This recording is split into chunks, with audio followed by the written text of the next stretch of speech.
Hello again, everyone. I'm Bob Colton. We're continuing conversations in the Lansing School District. Anthony Tony Greenberg, right?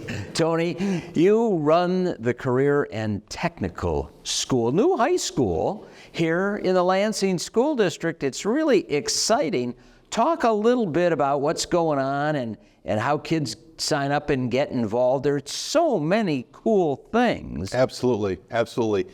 Totally new venture for the district, capitalizing on a long history of career and technical education in the district. So we have a brand new high school starting out with freshmen this year and 4 pathways: culinary arts, construction science, computer science, and health science. And we're off to a great start. Very exciting. Well, now, so tell us, let's start with the culinary stuff, because we have evolved that a little bit in the past, and kids really like to work it. So talk a little bit about that first. Absolutely. We have Chef Trevino, who's been featured in Superintendent's newsletter, so hopefully becoming more and more familiar to the community. The students love her, and she loves the work that we're doing with the students right now. Students are learning some basics, obviously.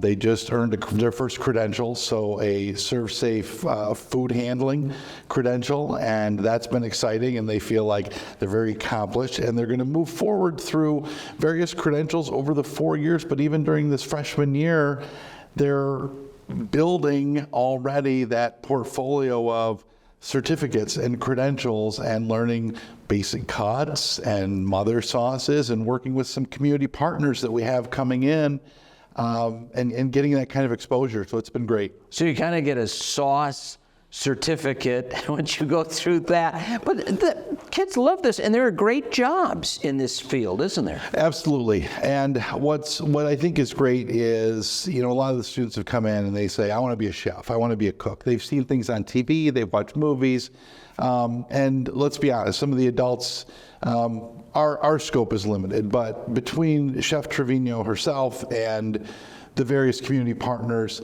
the students are already being exposed to the variety of careers that they can get into.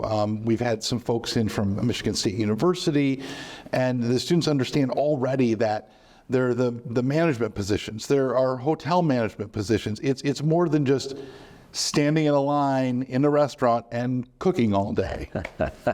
Well, and so we've also got the computer stuff in the career education. Talk a little bit about that, because we have, obviously we have computer programs all around, but what your kids are doing are really kind of exciting. It is, and I'm probably the last one to be able to understand what they're doing in the classroom.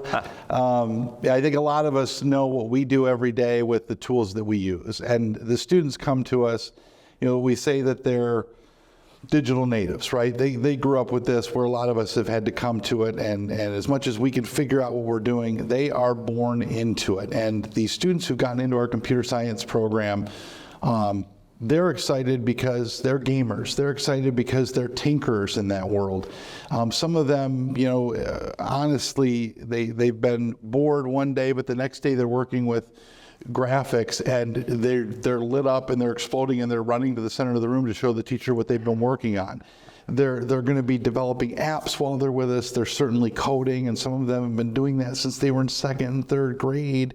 So it's amazing the kind of stuff they're already getting their hands into. And again, similarly, down the road, between the credentials they're going to get and the exposure, they know there are simple technician jobs that they can get, or they can end up in a 4-year school in a electrical engineering, computer engineering program, and really going far with the studies if they want to. Well, and if they go to a 4-year program like at Michigan State, they've got a whole gaming program at MSU. So these kids are really into, and this is a big business. Absolutely, absolutely. A lot of options I think they're going to have, and especially if they want to dually enroll while they're with us, take AP computer science while they're with us, that junior and senior year, they're going to have those options. Talk about the construction piece, because there are so many good jobs in the construction industry. And you don't show up not knowing anything to build a house. Oh my gosh. And we've actually recruited a good group of folks to help us out. Talk a little bit about that program. Absolutely. It's funny you say they show up and that you can't know anything. Our students have shown up and they're needing to learn some safety protocols, basic hand tool sense, but they're catching on and they're excited to do it. And they come, again, as with each of our programs, they're coming with different levels of exposure already, but some level of interest. So we have some amazing community partners, especially with our skilled trades and labor unions in town who are pitching in to get students' hands on real equipment. We've taken students out to some amazing events locally over at Impression 5 recently, out of town down to Ypsilanti at Eastern Michigan University, where another event was hosted. And the students are already, like I said, being exposed to some of these folks from the industry and progressing through formalized curriculum, but then getting their hands into it and learning basic skills so that they can move on from here and potentially walk right into an apprenticeship. If they decide, no, construction management's for me and I want to go to MSU again, that's going to be an option for them. They really are going to have so many choices, but the leg up is the certificates, that real life hands-on experience they're going to have, the way that they're going to learn in an integrated way. And you've heard Superintendent Schuldner talk about this over and over again. A lot of their core credits and a lot of their core classes kind of integrating those studies within the pathways and vice versa as they move through the 4 years. And that's the part we find really exciting too. Well, and in the construction industry, there could be, it's not home building necessarily, but it can be that. It could be commercial construction, industrial. There are all sorts of things with great paying jobs. Absolutely, absolutely. And as the son of a local plumber, I'm well aware of that. See, I forgot about the plumbing industry. So what about you? If you had a program in high school about plumbing, wouldn't that have been great for your? Oh, yeah. There are so many options. I think about my own experience, and I ran off to the University of Michigan and studied anthropology, much to my plumber father's chagrin, and I ended up in plumbing sales. But it's only because I'd had that exposure as a kid through Dad. Had I not, or you think of somebody else, if you can get that in high school and come to understand what it's like to work with your hands, to work hard every day, because not every student has that opportunity, and we're giving them those opportunities, which I think is fantastic, and they're having so much fun with it. And Tony, tell people why, they may ask, why do you need a high school for that? And we created it, and there's a good answer. Talk about that. Well, I also like to think about what it isn't, right? And what it is. I think we've reached a point in 2023 where we want to give students options, right? And there are so many options now. And I think this is another great option for any kid. Is it for every kid? Not necessarily, but career technical education says, okay, we're requiring in Michigan, the Michigan Merit Curriculum for every single student that you have to learn all these things. But here's a way to do it that's a little different. It sets you up with not only that, but some career-ready skills. And that becomes generic language in a lot of high schools. But in our career tech ed centers, it's very real. It's very hands-on. And you can walk away with something you can hold in your hand, which is a certificate or an industry-recognized credential. And you can walk up to employers and say, I know how to do this, and here's the proof, and it's recognized by your industry. And they hire for that, and they pay for that. And it's free. It's free to the students. And these are things that we know that adults go and pay for at 22 and 25 and 27 years old. And you know what? They can be working right here in Lansing, right? Absolutely. There are all sorts of construction projects that are going on, and we need bright young people who have those certifications and things. And talk a little bit about, you don't just focus on a few things. You also leave these kids with a well-rounded education, right? Surely. Talk about that. We're doing a lot and really trying to set some, I think, foundational skills for students in this first year. We talk to them a lot about just good student behaviors.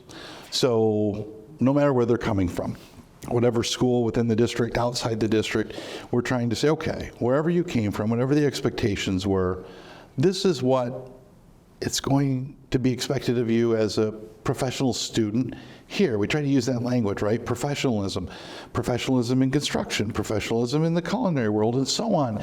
So there's a lot of that, right? That well-roundedness. And then we're certainly working with them with their core instruction, right? So we have solid reading and writing skills. And are we as focused on, maybe what we would be focused on in a general education school? Not necessarily, right? We want to lean more toward, where these students are likely headed, but we're working with a lot. And then as we move forward and renovations continue here at the Hill Center, we have this wonderful maker space with a lot of very cool toys, I'll say. And students are excited to get their hands in there, to be doing class projects in there, some of our clubs, because one of the requirements with career tech ed in the state is that students have leadership opportunities. And we already have some in place, but we want more and more, so that a student in computer science might say, I really like gaming, I really like computer science, but boy, I'd like to get involved with that construction group after school. And they'll be able to.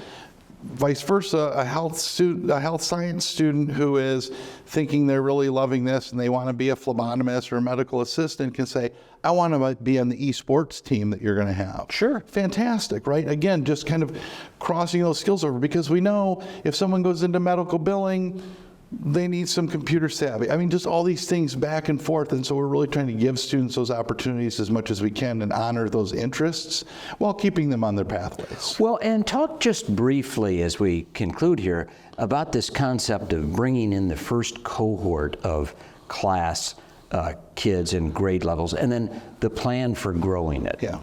I think the first part I have to acknowledge is that's exciting, right? I mean, it's fun. It's fun and challenging to bring in that first group, because everything's the first for them, and they get to be top dogs 4 years in a row, and they know it, and they're excited about that. But we're building as we go and kind of changing and shifting with them. But the idea is that we bring in this first class this year, and then we'll add hopefully another 100 students next year, and so on and so forth, until we're built out to all 4 years, 9th through 12th. And the plan is that kind of through that, 4 years, that they become increasingly independent as they become more skilled in their pathway, so that by senior year, they're really out in the field applying those skills, working with local companies on local jobs and applying those skills that they have, and then improving and honing those skills so that they can really get ready for the workforce. Tony Greenberg, congratulations on the start. We've got a long way to go. So people will be able to see how they can get involved, and that's what you would tell them now. Sign up in the future. I mean, we've got this year's class going, but there are plenty of future opportunities, right? Absolutely. Great. I'm Bob Colt. We'll continue our conversations in the Lansing School District.